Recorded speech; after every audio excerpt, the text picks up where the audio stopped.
Hi, I'm Rosie Stevens and I'm the director of Mployable. We specialise in CV writing, careers coaching and recruitment. And today I would like to talk to you about writing a compelling covering letter. So last week we talked about CVs. Next thing on the agenda is a covering letter. Now, covering letters can be a little bit controversial. I say that because a lot of recruiters actually don't really like them very much or don't encourage you to send one. And I actually think a really big part of that is because a lot of covering letters are actually really quite boring. That's because I would say 70%, maybe more, 80% of the covering letters that I see are literally, "Dear Sir," yes, to me. "Dear Sir, I am a proactive, problem-solving, teamwork, team player," those sort of, really kind of cliched phrases that apparently everybody in the working world is. And actually, people don't really take the time to tell you about what makes them special or tell you about, the great things that they've done, why they want to work for your company, why they're a great fit for the role, all of those sort of things. So I'm going to break it down and tell you how to write a covering letter that will perfectly complement your CV and get you noticed for the job that you want. So, starting off, let's start at the basics. So we're going to look at structure. First things first, I personally love a covering letter that's done in the style of a traditional polite letter.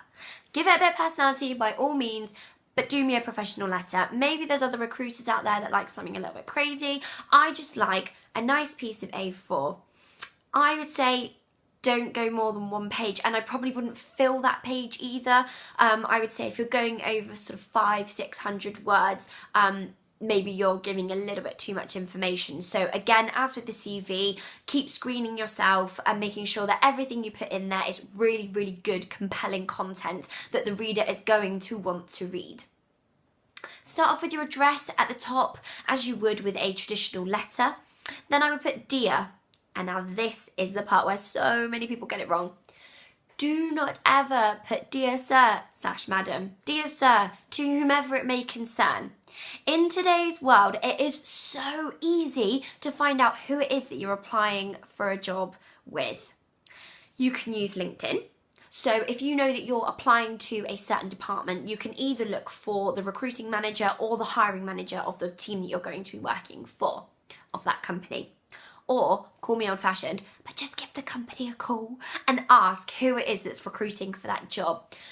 You will get some companies who do have a no-names policy, so don't be put off by that. But if you know that you've tried everything you possibly can to find out who the hiring manager for that particular role is, then you can be happy that your work is done. I would say in 95.9% of cases, maybe even more than that, you're going to be able to find out through either the internet or phoning the company directly who is hiring for that job. So that's point number one. Make sure you always put who it is that you're applying to. It goes a really long way, trust me.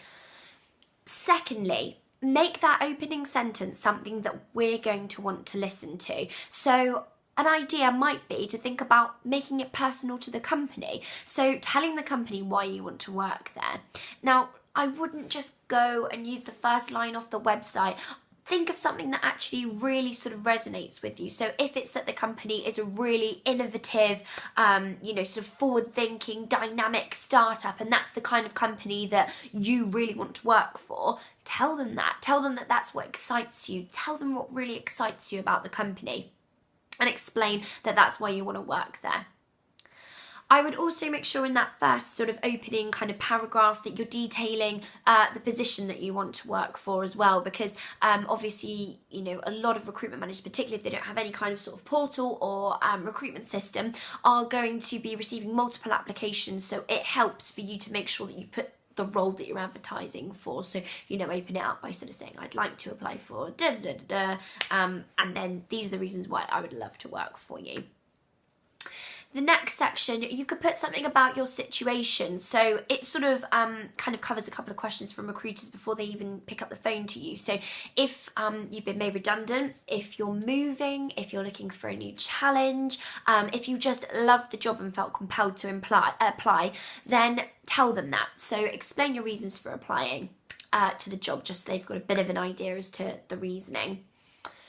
I would then go into a little bit of detail about why you fit the role. So to do this, I would look at the job description and the advert. With the job description, pick out a couple of the key responsibilities that you truly feel fit you like a glove. And don't just copy and paste their job description and say that's how you do it. Put it in your own words. If they're looking for someone who consistently hits their KPIs or consistently offers outstanding levels of customer service, tell them that you do that and then give them an example. So as I said in the video about CVs, which you can find on my channel, facts and figures can't be argued with. So if you can give amazing examples of when you went above and beyond to deliver fantastic customer service, or you can give great sales figures for, you know, your billings in your previous company, you know, any sort of information that kind of backs up really what you're saying, is really impressive, because that gives us something to sort of sell you with. So we're going to hiring managers and we're saying, but look what this person's done. They did this, they did that. This is how they added value in their last company. You have to see them.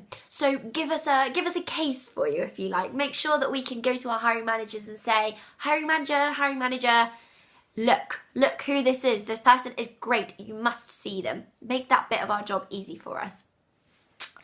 And then I would always say, kind of make sure you sign off on the end with a sort of professional kind of sign off. So best regards, kindest regards, yours sincerely, yours faithfully, whichever one suits your personality the best, I would tend to go for.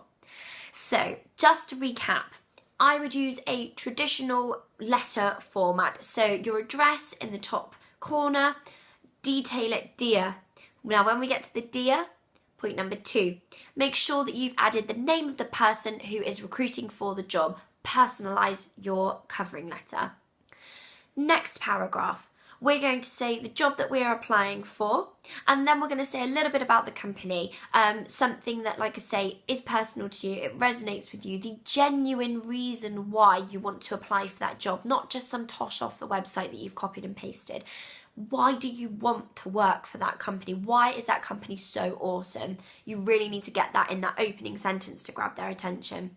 Next, think about putting something about your current situation. So the reason for looking for this position, like I say, that could be redundancy, that could be moving to a new area, that could, like I say, genuinely just be you saw the opportunity and thought it looked awesome and felt compelled to apply. Then I would go into a little bit of detail about why you're great for the job, referencing the job description, but in your own words, backing it up, as always, with facts, figures, examples, everything that you possibly can to show that truly you are a good fit for this role. Then finish it off with a professional sort of ending to the letter, and obviously your name at the bottom. The other tip I would give is if you are sending an email application, rather than sending your covering letter as an attachment, which you can do as well if you really want to, I would actually put the covering letter in the body of the email. The great thing about this is that means when the email gets opened, the recruiter or hiring manager, or whomever has to, sort of sift through the applications on this occasion, will be able to see straight away and will start reading, rather than sort of, as we're all guilty of, kind of opening it up, seeing please see attached, etc., and then thinking, oh, I'll just flag that and I'll come back and have a look through attachments later. If you do a really, really great sort of opening, covering, introduction letter, whatever you want to call it, and you pop that in the email body, we have to look at it before we do anything else. And if it's awesome and we keep reading, chances are, as a recruiter, I know I would, if I read something that sounded perfect for the job, it was a great covering letter, really well written, I would then pop open the CV, and if it looked great, it would go straight to the hiring manager for review. No flags, no I'll look at that later, no I'll grab them in the hallway when we're on the way for a cup of coffee or something. It would go straight there. So I think that's everything for today. If you like this video, please give me a thumbs up. It can help other people find this video and sort of spread the information. Also subscribe to my channel. I'm doing weekly videos on different tips to do with helping you in your career. My last video on how to write an awesome CV is up on my channel, so take a look. Any comments or any videos that you'd love to see from me, please comment below, and I hope you have a great week.